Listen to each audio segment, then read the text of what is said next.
নিজেকে এমন ভাবে তৈরি করে তুলবেন, মেয়ের বাবারা যেন একটা সময় আপনাকে মেয়ে না দিলে আফসোস করতে বাধ্য হয় যে সোনার মানিক হারিয়ে ফেলে। পুরুষ কেমনে মেয়ের পিছনে ঘুরে, রাস্তায় কেমনে পুরুষ দাঁড়ায়, কলেজ ভার্সিটির সামনে কেন মেয়ের জন্য পুরুষ দাঁড়াবে?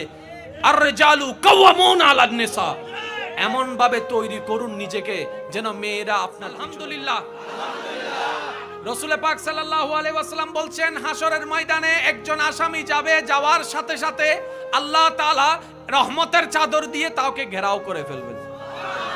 ওই রহমতের চাদরের ভিতরে তার আমলনামা বের করা হবে। আল্লাহ তাকে জিজ্ঞেস করবেন, অমুক দিন এতটা বাজে তুমি কি এই গুনাহ করেছো?